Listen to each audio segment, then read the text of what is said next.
Nancy is coming to us from Mexico. So we are all over the world here. I am in Seattle, Washington. So hopefully the connection will stay.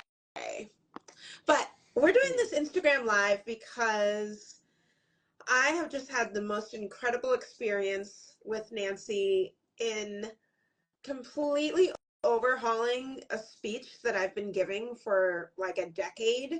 And it was time for me to give it a big spruce up. And I'll tell you why in a moment. But um, those of you who know, you follow me, you probably know about my work. That's all I talk about on Instagram. But I do a lot of adoptee centric speaking.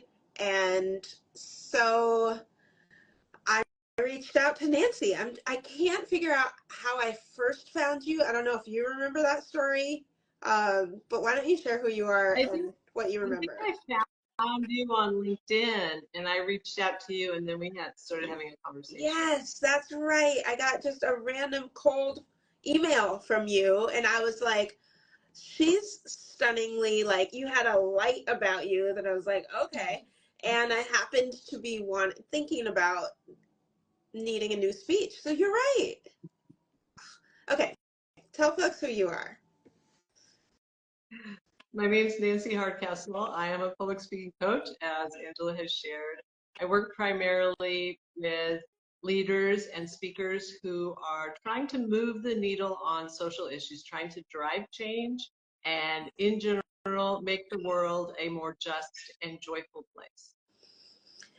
And I think that's really what attracted me to you specifically first is talking about adoption and foster care. I tend to find people who that I may want to work with, but maybe the topic is like so close to them, it's so personal that it's hard for them to be objective with me to say like they're thinking about themselves. Or I feared that I wouldn't be able to find a coach who could understand this like humongous, sensitive, complicated topic enough to go there with me on the details.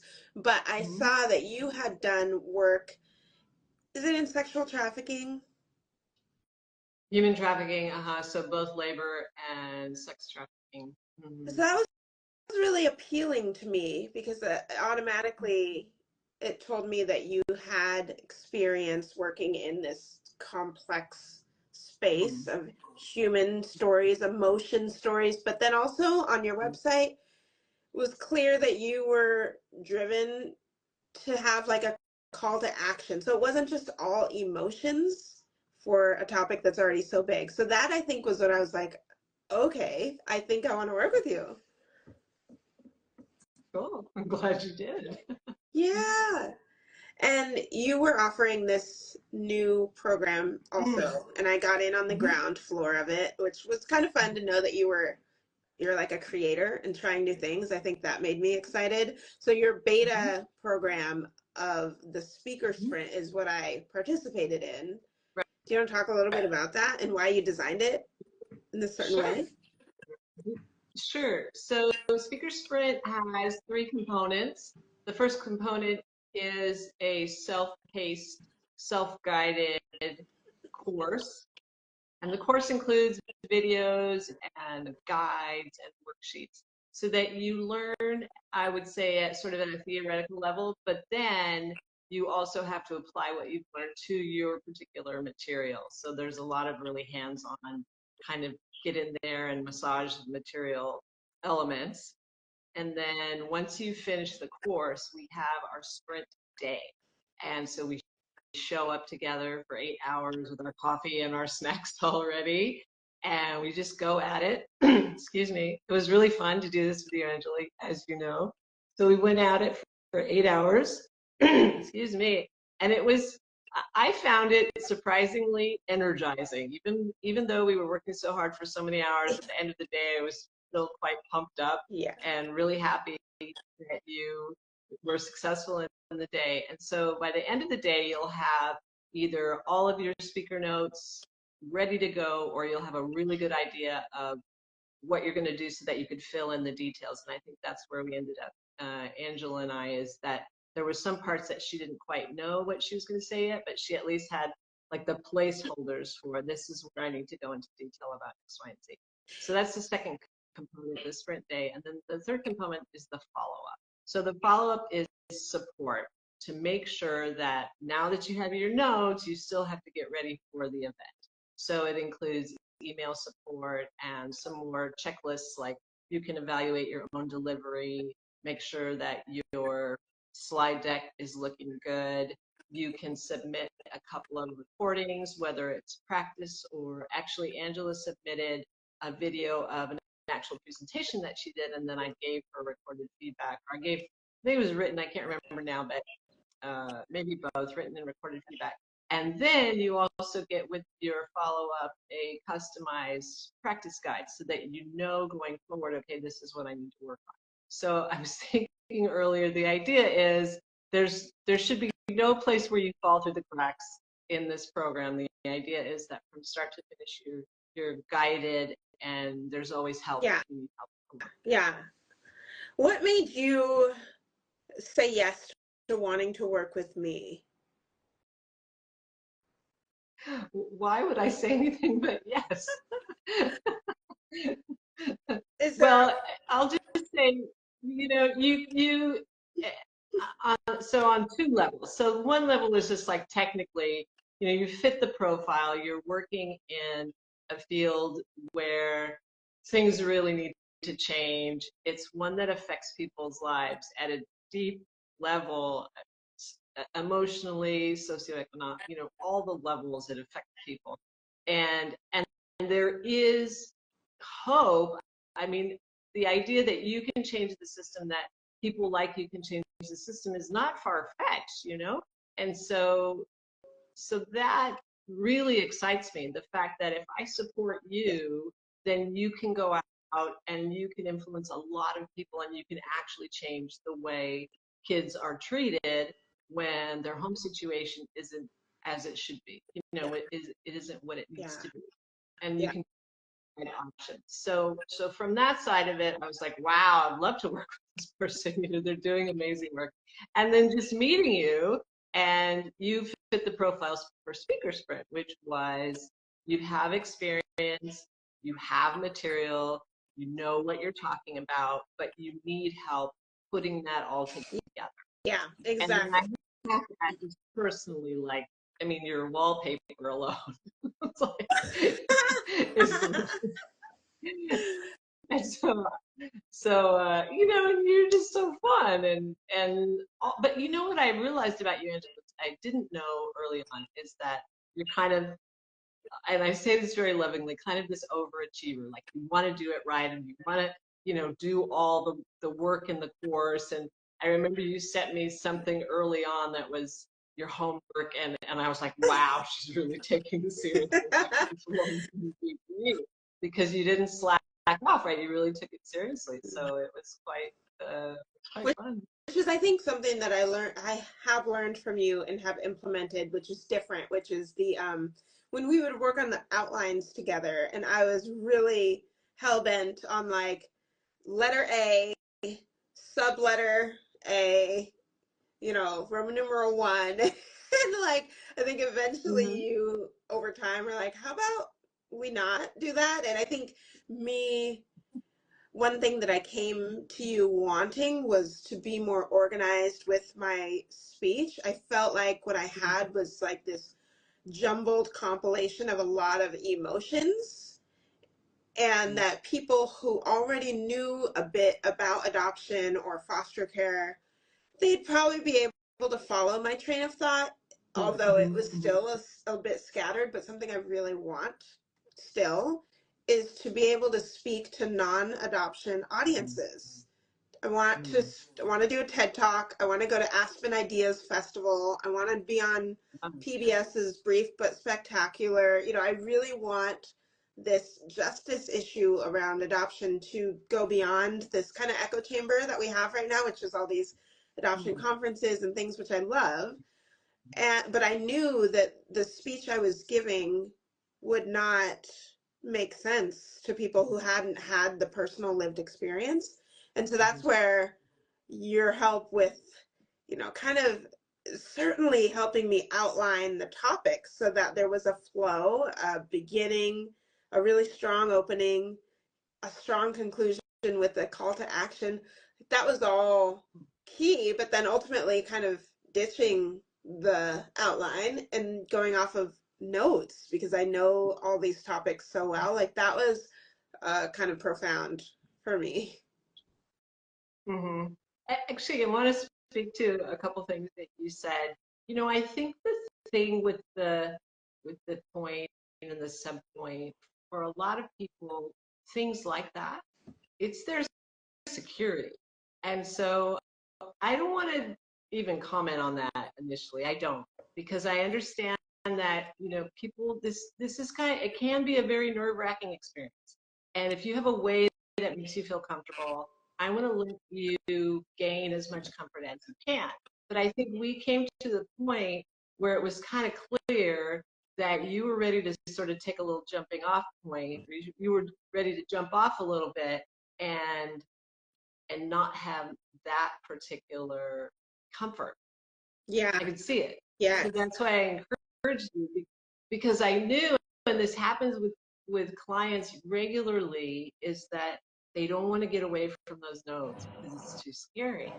So you had a great idea recently because you said, well, I'm just going to do the first part of it this way with very abbreviated notes. Right. And I thought that was a great idea because it could be that if you imagine, not just you personally, but anybody, you imagine like the whole thing with those super abbreviated notes, you might be like, oh my gosh, I can't do this. But if you Yeah. say, well, let's do like the first 5 minutes, how about I just try the first 5 minutes? And then every time people get away from those really very written out notes, they go, oh my gosh, Nancy, oh my gosh, it was so much better. Oh my gosh, it was able to connect with the audience. But I understand that making that jump is scary. I had to stick So, my toe in the water, yeah. But there was one mhm. thing I think in my speech where I had a bullet point that said, "My name is Angela Tucker." And you wrote, like, "Why do you have this?" And I'm like, oh my word. You're right. I don't need that. That's funny. I don't remember that. Yes. Um, what else about the process? I think, adoption is, we did some work around audiences, knowing the audience. And this is a huge piece for me because there are certainly things that I frame differently depending on the audience. And this is kind of my main message all the time, that I'm often trying to appease people and put people at ease in order to talk about some difficult concepts. And so partly I think that's kind of why I like have such brightly colored outfits. And I mean, I think it's subliminal because I love bright colors and fashion and stuff, but I think it also might be like trying to set the tone of, you can meet me here, like we can have these conversations, I'm approachable. Yet you, at one point I was talking in my speech about something really hard. It was a conversation my birth mother and I have had, and in practicing with you, you said your affect just doesn't match the content, in the sense that I was like full on a big smile as I was talking about this. And I had no idea that's what I was looked like or what I was doing. So that was hugely beneficial, so much so that in my notes now at that spot, it says, close your lips. So it was like a reminder to me that this is hard stuff. You also added a note right around there that said breathe, which served to give like a gap of no talking for a minute. Just let the audience sink in with what you've said. And and that stuff, I can sometimes forget because I want to race through it, but those sorts of like body vocal cues and that kind of thing has been immensely helpful. That's great. You know, I think we told you this when we were working together, but the disconnect between our facial expressions and what we're talking about, sometimes it's completely unconscious, but sometimes we feel uncomfortable sharing that hard thing. And so I think, and this may be unconscious too, we're smiling to try and make it a little easier. Or, you know, people do this all the time. They joke, right, when they're telling something that's really rough, trying to ease themselves, ease whoever's listening. And I think if possible, if you're able to be with that, the difficulty, the difficult emotions, then your audience understands better because there's not a conflict, right? You're not saying a difficult situation with a smile on your face, because when that happens as a listener, as an audience, people are trying to figure out, wait, you know, is she not happy about? Is she happy? You know, it's just confusing. So if you're congruent, then it's a clearer message. And also the idea of breathing,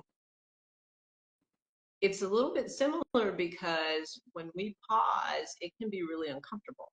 Not for the audience, because for the audience, it doesn't seem like an eternity. It only seems like an eternity for the speaker Yeah. that there's this silence. It's only uncomfortable for the speaker. Yes. But it allows the audience, like just like what you said, to really think about and feel what you just said. And especially with your material, some of it's really heavy. And I think that, as you said, you know, you might want to hurry through because it's just a little tough, or it's very tough. But again, if you want your audience to really get what you're saying, you have to give them a moment to process what you just said. And so the breathe, especially if you breathe pretty, I mean, you're going to be breathing the whole time, but if you pause a little bit regularly, then people can also go, oh, yeah, yeah, right. Yes.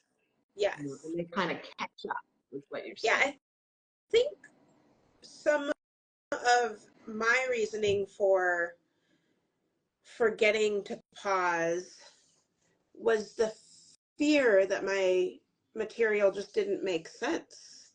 Like a little bit of, I'm saying really things that are very important to me, but I didn't feel like before working with you, I had done enough work to make sure that it made sense to the audience. And it's not that I didn't think I had done enough work. I think it's more that I needed someone who was not connected to me. Like I needed a stranger, someone who hadn't already followed my work and all of that to help me think through the organization of it, and to know that if it makes sense to you, someone who doesn't know all of this stuff, then that allowed me Right. the confidence to pause and to be like, I know that I can slow down here and take a breath because I have confidence that what I've laid out makes sense now. Yes, yes. And I actually talk about that in different places in my social media and maybe on my website too, how when you, because people are sort of grasping for confidence in this field, right? As a public speaker, the sort of disease that you have all this fear. And so, you know, people will give you tricks like, well, do a power pose, and you know, not that that's not helpful, or practice your speech a lot, which also is helpful. But I feel like what you're saying is kind of a much more fundamental and more powerful point, and that is you have to have the confidence because of having worked through the material or having gotten somebody like me to help you to say to yourself, this is organized, this is clear. When I deliver it, they're going to understand, you know, and you can absolutely have that confidence. My audience will understand. And so that's what I really want to see speakers have, because that's so foundational. You know, you're not going in there wondering, am I going to be, is this clear? Does this story make sense? There will be no more, does this make sense? Yes. You can eliminate that from your vocabulary because you already worked on it. Yes. So yes, of course. Huge, hugely important. Okay, we have a question that I want to read from Aunt Care. She asks, are there any tips for someone who isn't currently in public speaking position and is hoping to learn to speak effectively to support advocating and educating others? I'm an adoptee therapist and feel as though I struggle to speak past the jumble of emotions. Um, yeah, I can, maybe you want to speak on that? So I'm going to repeat this, make sure I'm clear. So she's asking, are there things that she can learn about public speaking that will apply even though she's not right now actively speaking? Yeah, I think it's tips for someone who isn't currently public speaking but wants to speak effectively through the emotions. I think it's that question kind of that I started with too, which was around the emotionality of things and certain pieces being so close to us. It can be hard to, for me at least, to even know if what I'm communicating is resonating, because it's of course it's impactful for me, so is it impactful for others? I wonder if that's what they're asking. Right. Well, we'll try to get there. We'll try to get something close. So what occurs to me, do I know this person's name? It's You said Aunt something? Aunt Care. Aunt Care. Okay, well, dear Aunt Care, I'm speaking to you. So what I would do is I would start thinking about stories that you feel like reflect situations in your field. So the gamut, and maybe try and make a list of 10. And so it can be, this happened to me when I was working with this client, and this is how I felt. Or I had a client and they experienced X, Y, and Z. Or I was working with some coworkers and this issue came up and we started arguing about what it really meant. So that's a story too, right? And so in the beginning, so at this stage, you don't have to worry about, is this an interesting story? And I don't want you to worry about, well, I can't tell a story about a client because I don't have permission. Okay, you're not telling their story publicly yet. You're just thinking about what stories that you have.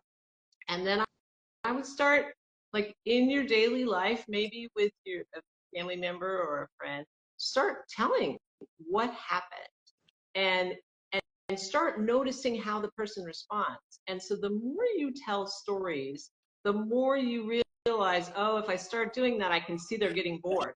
So you have to stay tuned to your listener. You can't just like blah, blah, blah, blah. Yeah. You have to be paying attention. Are they with you? Are they laughing? Are they getting bored? Yeah. And then you can tell somebody else and shift it. Like when person number one got bored, okay, I'm going to tell it, and maybe I'm going to tighten up that part and see what happens. Right.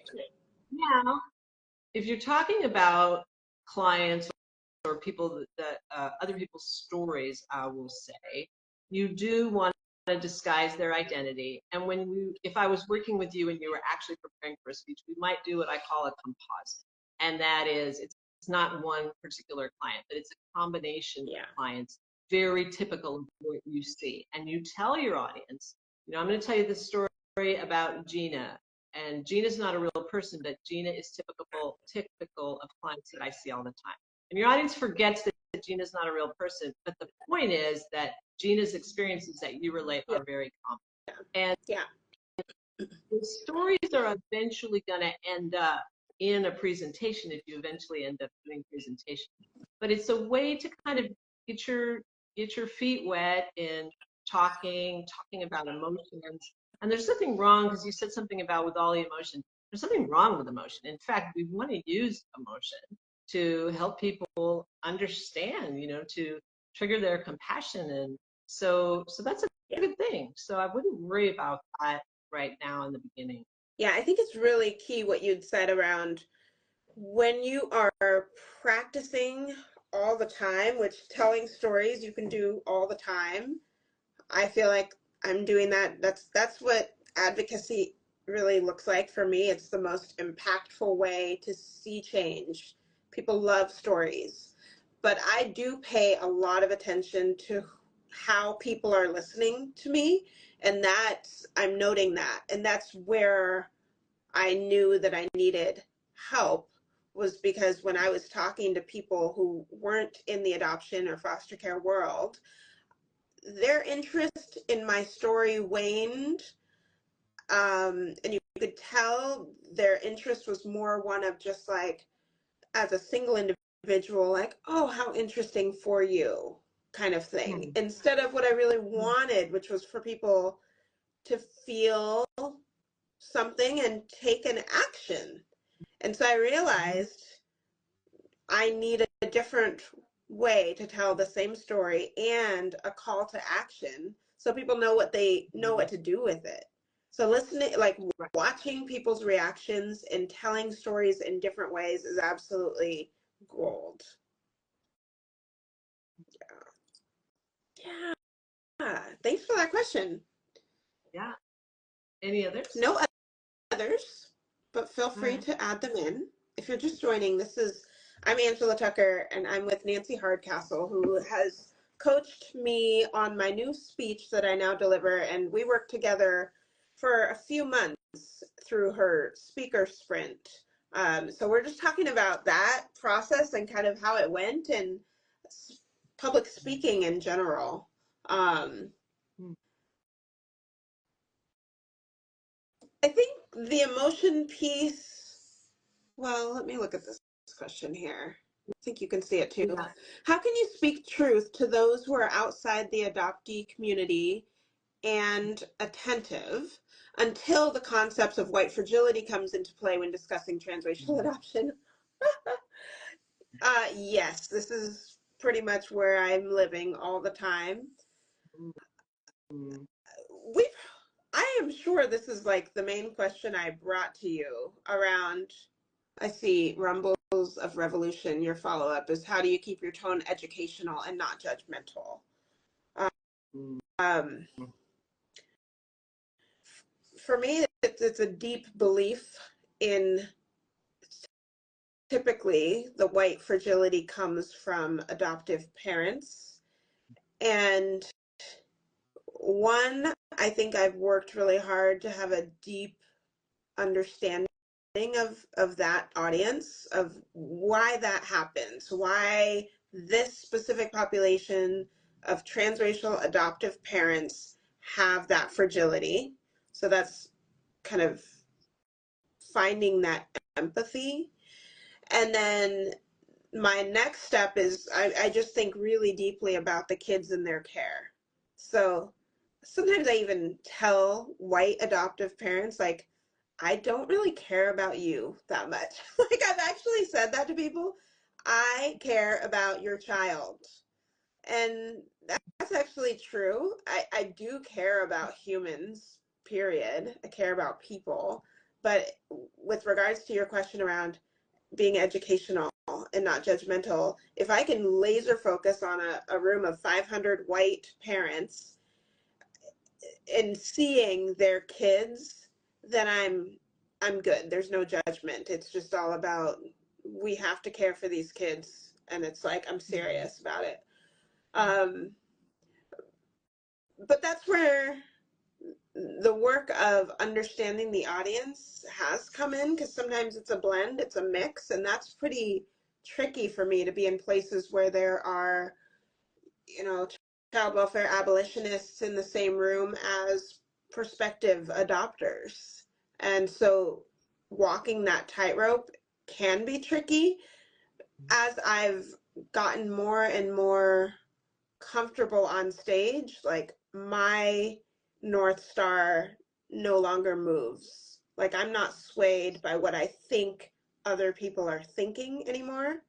Instead, I am like, I have a speech, I have points. I know why all of these points are here. So it doesn't even come into the equation, really. I feel so strong about the material. That's great. I'm so happy to hear that.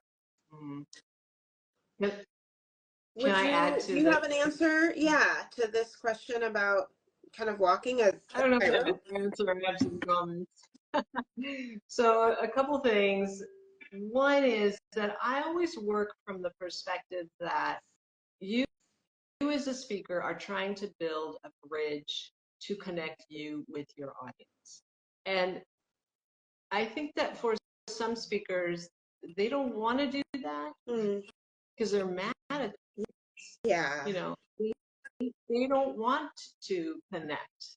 They want to stay separate and stay in this position of, no, I am not like you, Mm, because they're mad at mm, their audience. And mm. I can't blame, when we're talking in this realm, I don't blame anybody for being angry.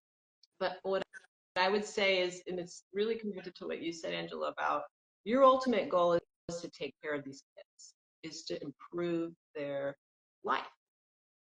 And so you, it seems, say to yourself, what's going to do that? Then I'm going to do that.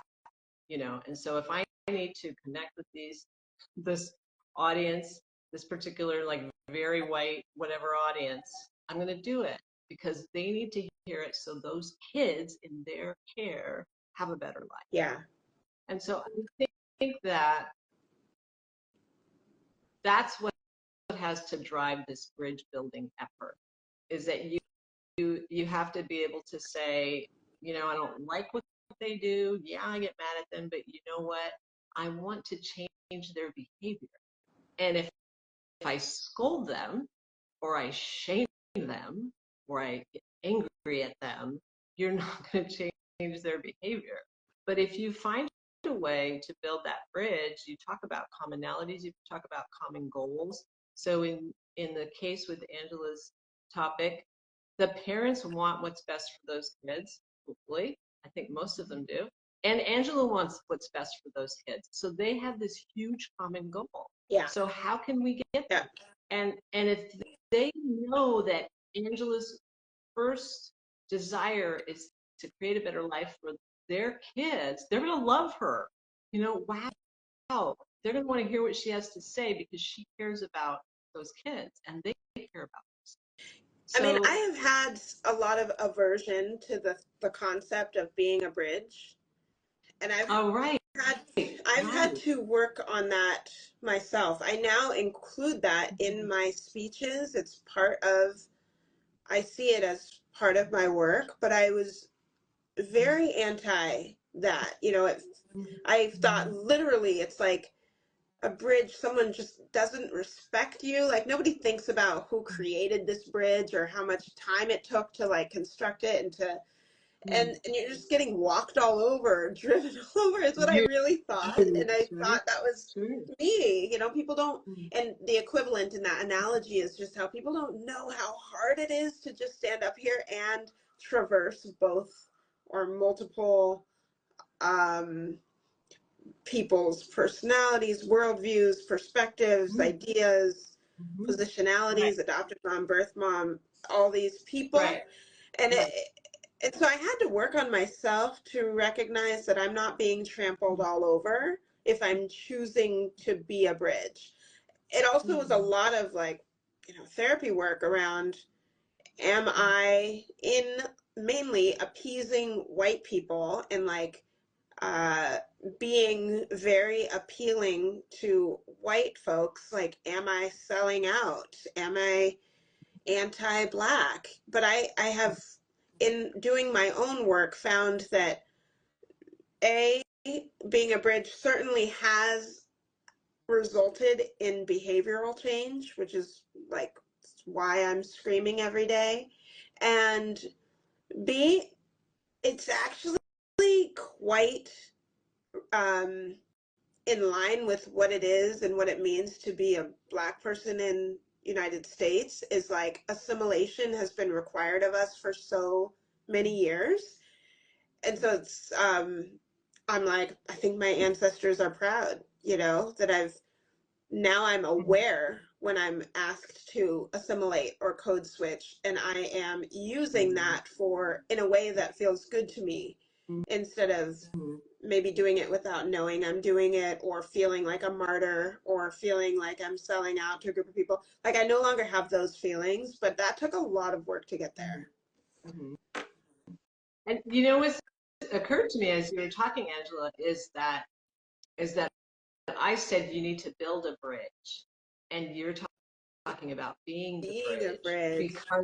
because of your experience, right? We talked about this a lot, and your experience did make you a bridge, but I think that's a different thing and much heavier, as you talked about, much heavier than building a bridge, right?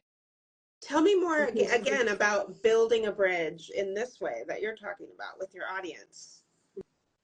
right. I would say that it's about finding points of resonance and connection. Yeah. Because if I see you, I mean, we could do it as I'm white presenting, although I'm Latina, right? I have more of a white experience than a Mexican experience. And so I see you, this Black woman up on stage. And so if I haven't done any work around this, I'm like, well, she's a Black woman. How can I connect to her? How can I relate to her? Or, well, she doesn't have kids, so what does she know? Or, well, she was adopted and I wasn't adopted. And so there's all these things that could become like, well, what do we have in Yeah. common? But if the speaker, in this case, is not being the bridge, but is filming as a bridge and just is talking about, like what I said at the beginning, Yeah. I want the best for your kids, then I go, oh, wow, Yeah. I want the best for kids. I want that too. Or maybe you just talk about some tough times that you had growing up that are very common. And I Right. think, yeah, I had that happen to me too. Right. I know what that's like. Yeah, and that's And an so interesting now, point, I think, for like adoptee speakers and others in child welfare. I have noticed that I think there's a resistance to having any of our experiences kind of be classified as universal.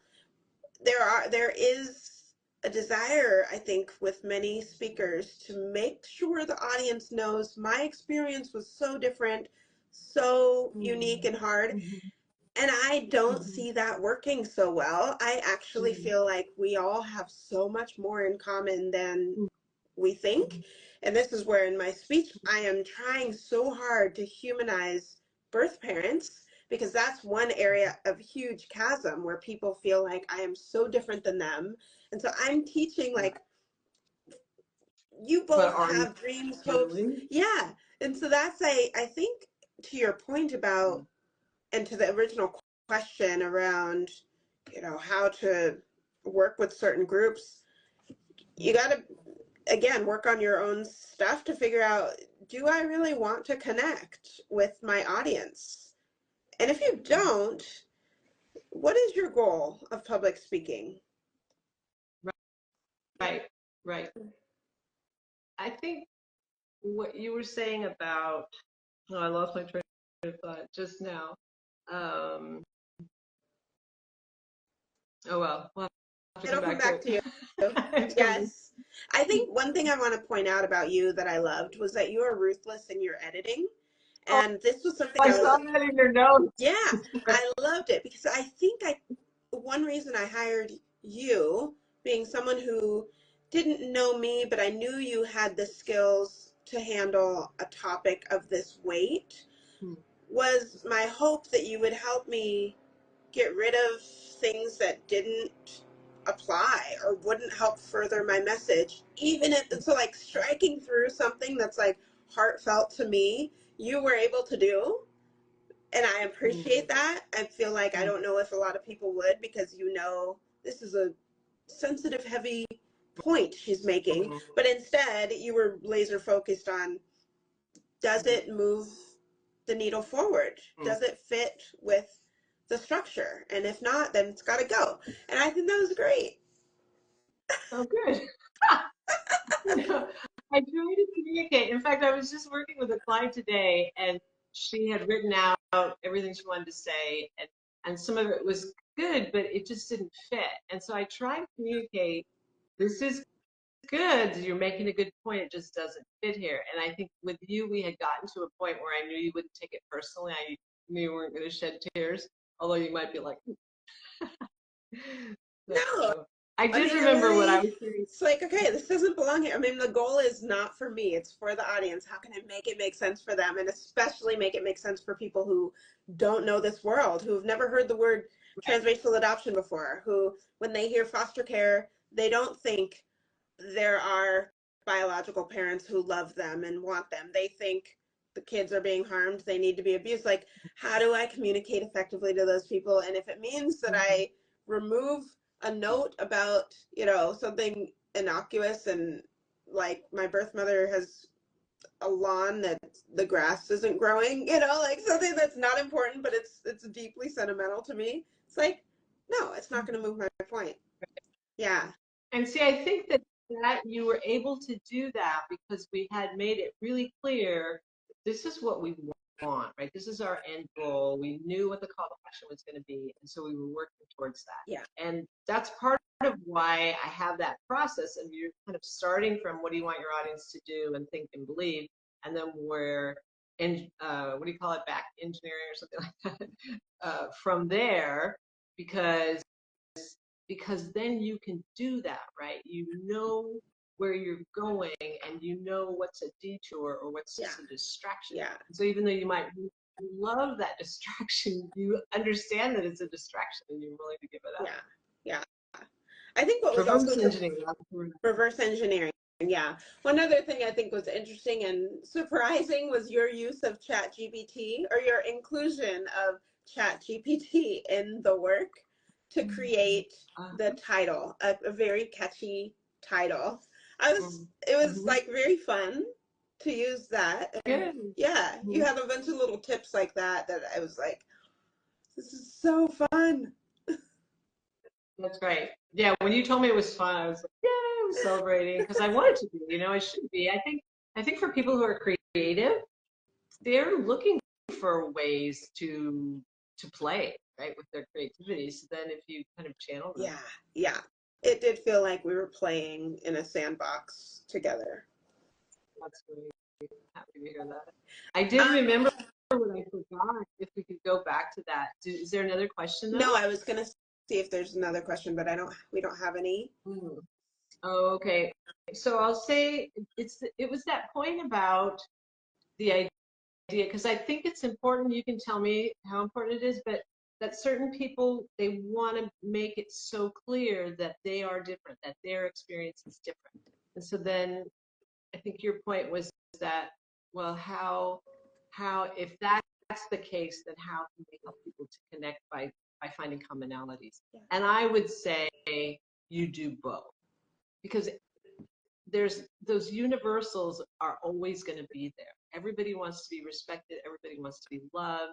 If you have loved ones, you care about the well-being of your loved ones, that other people are looking after them or treating them well or whatever it is. But also, you have your own very unique story. And Yes. so what I suggest is don't lead with your very unique story, because that puts a lot of space now between you and your audience. And then you have to try and bridge that gap. Lead with things that your audience can connect to. So where they go, oh yeah, I felt that way too, or yeah, I've experienced that, or whatever it is. Oh yeah, I get that. Oh good, she cares about what I care about. Yes. So now you brought them closer to you, and now if you describe how you're different, they're still looking at you from a we are not so different point of view. Yeah. We have these commonalities. She had this other thing happen to her that I didn't, but we still have these commonalities. Yes. And we had worked on that, I think, in one of our drafts of my opening before I decided to use a film to open up, where we had outlined what we thought might be in people's heads around adoption. So kind of putting it all out there. I wish I could remember exactly how we built Was this that the out. piano one? What's that? Was that the piano video or the piano topic It's originally? when we had the piano topic in there, yeah. But then it was like, you might be thinking that, you know. Mm-hmm. can't remember exactly. Well, why why is a little black girl playing classical music, right? That's the stereotype, or it's going against the stereotypes, so then, Yes. suggesting that. Yeah. Yeah. We had a little like that opener, which in my hope it was going to serve to normalize the Mm-hmm.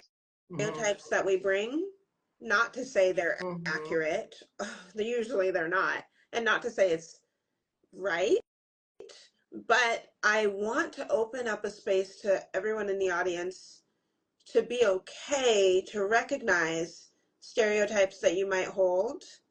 Mm-hmm. I Mm-hmm. truly, Mm-hmm. truly want folks to be able to know that, and you're not a bad person. And that, I think, Mm-hmm.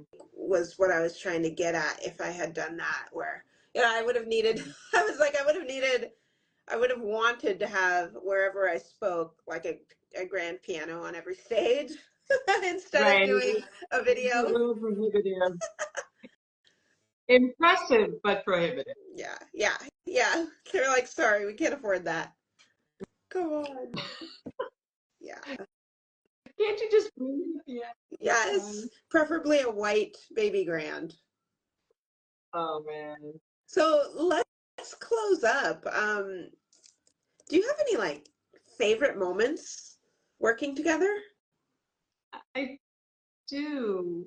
The one I remember was when we finished sprint day. So for the people who have joined late, or just as a refresher, Angela bought my service called Speaker Sprint. She did the course, and then we met for a full day. And at the end of the day, you said that was a joyful Oh, experience. And just that's how I felt. oh, That encompassed so much. It communicated to me that you were happy with what we did, and not only were you happy with what we accomplished, but you felt joy. You described it as joyful, which is just like, wow. yes. I couldn't ask for more, really. Yeah, And I mean, I think and I I thought it was felt joyful. it's a vulnerable thing to share a speech, and so for me to feel respected throughout, because laden within my speech, just like in my book, are just very, yeah, vulnerable is probably the right word, but like laying bare my soul, which is what I choose to do every day. And that's a scary thing to have someone, it's one thing to do it on a stage and never see those people again. And it's another thing to Mhm, work intensely with someone where there's a mhm, fear of not being understood or all of these fears, but it felt like you were like cradling every word, and that felt very mhm, respectful. And mhm, at the same time, kind of like cutthroat, like, let's do the work. And that combination is just joyful. mhm. It's Oh, true. I'm so happy to hear that. And I think about it that way because I'm very aware that although I'm not your therapist, I'm asking you about your fears. I'm asking you about your hopes and your dreams. I'm asking you to tell me stories that happened in your life, which are pretty personal subjects. And and as you say, and I'm not just going, oh, that's wonderful, that's great. I'm saying, well, I like that story, but we're gonna have to change it. We're gonna have to leave out this part. Yeah, And we're gonna have to talk about that fear a little more if we're gonna overcome that. right. So it's a little surgical. I can't just like let this stuff sit there, but we have to like get in there Surgical. and Yes. Surgical is the and perfect word. And around the like the smiliness and my affect not quite matching my the words and what I like that I imagine was, I don't know how it was for you to talk to me about that, but I imagine it could have been hard. well, it's not the first time I've had to tell somebody that, so maybe not as hard as what you would imagine, but going back to what the other comment that you made about cradling is that I'm aware that people are becoming very vulnerable with me. And so I do my best to hold that carefully and with respect. And so what I'm hoping is that by the time that I have to tell a client something like, you know, you're smiling too much, or you're gonna have to cut that. Can you think about changing that? By the time we have those hard conversations, usually we've developed enough of a rapport and the client trusts me that they know that I'm not, this is not a frivolous ask that I'm making. You know, there's a reason why I'm asking them to do this, and they trust me, Yeah. you know, and I'm nice to them. So Yes. Yeah. Yeah. Your so there's that expertise safety. and the years of work shine through and allowed me to trust, like, yes, she actually knows something that I don't know a lot about. You know, yes, I've spoken publicly a lot, but I haven't analyzed it. And so it's so cool to have a partner, and just loved it. So thank you so Yay. much. So can I ask you the same question? What was your favorite part of working with me? I think it might have been pretty early on when you gave me access to the back end of your website. Well, to the website that's password protected, that's specifically for those doing Speaker Sprint. I wasn't expecting the first video to be personalized. So the first video that I got from you was like, it's you speaking, and I think I was expecting it to be generic, but you were using my name and my story and what I was needing to be working on. It was just incredible. And that, I think, was a moment where I'm like, I hired the right person. They really care. This is gonna work out. So I think it was that. Oh, I'm glad. I wanted you to feel that. Actually, wanted you, you know, because you're handing me up front a decent chunk of money, hoping that it's a good investment, right? And so I wanted you right away to go, oh yeah, I did the right thing. It's a good investment, and I wanted you to be at ease, you know, and Yeah. to be excited about I think it's forward. fun also that I can send you notes after speeches and be like, I tried this, I did this, it worked, it didn't work. I'm gonna, you know, and that you have genuine joy, it feels, about that. I mean, that's something I haven't had, is a partner in that place. Usually it's a lot of comments and feedback about the content or whatever it made people feel, but for me to talk to someone who gets it about choosing to slow down at a certain point, or just surveying the audience, or to breathe, or the fact that I didn't smile when talking about the tragedy of being separated from my birth parents or something like that. It is really, it's just the relationship. It's like a highly customized personal experience, and I did not know that would be part of the deal. It's pretty cool. And it really is my pleasure, like when you send me these messages, because it's not just something I say that I want to influence speakers so that they will go out and change the world. I really do. So when you tell me I'm getting better, I have so much more confidence, you know, the audience had this response, then I'm thrilled. That's what I want to see happen. It's so exciting. Yeah, and I feel it. Well, thank you, Nancy. This was fun too. Thanks everyone for joining our live. This was great. Kind of want to do it more often. I'm here. I'm here for it. Right, we could do where are they now in a Ooh, year? I like that. Yes. Okay. Well, everyone, have a good night. Great to see you, Nancy. I know. Take good care. Bye, Bye. everyone. Bye.